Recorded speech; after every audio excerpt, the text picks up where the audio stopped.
Is this that time? Certainly, it's a very strange time, a weird time, important time, when the world has had to stop, where the economy has stopped, where the government has stopped, when everything is stopped. Something's going on. His judgments are true. As John said, Revelation 19:2, for his judgments are true and just. For he has judged the great prostitute, the great Babylon, who corrupted the earth with her immorality. So he will judge, not only actions. It's easy for us to think that people will be judged by their actions only. I'm sure that he will judge by people's hearts. He will judge by their motivations. He will judge by their intentions.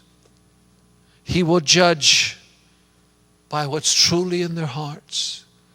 That's why none of us could ever and must never judge, even reach conclusions based on what we see or hear or think or feel, because we don't know.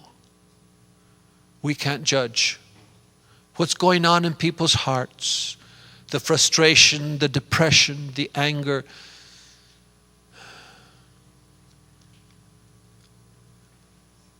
But God knows. God knows what's going on in people's hearts. He knows what's going on even in our hearts. He knows what we want to do, even though we might not do it. He knows what we want to do. We know, like Paul, he said, I want to do this. I didn't do it. I should have. But in my heart, I want to. And God looks at that. So may you also not be swiveled or turned or influenced by what you see or what you hear. Please be like those 3 monkeys. There's 4 actually. See no evil, hear no evil, speak no evil, and do no evil. That's the 4th monkey that no one remembers, is not placed in the pictures, but there's actually 4 in Japan. Do nothing. Just keep that reaction. Don't take an action. Don't let loose the beast. Father, I ask you in this time of decision and change and agitation in the world, that you would keep my heart, keep the hearts of your people.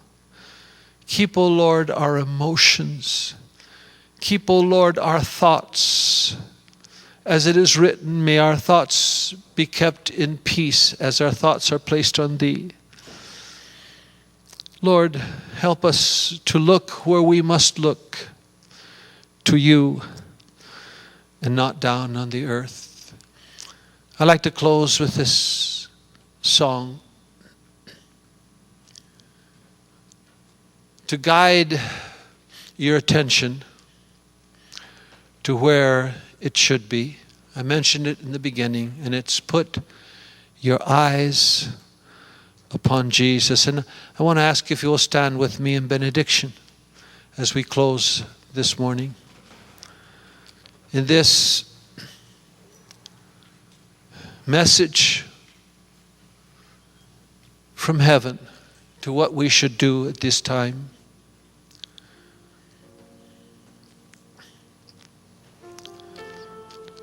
And the things of earth, and the things,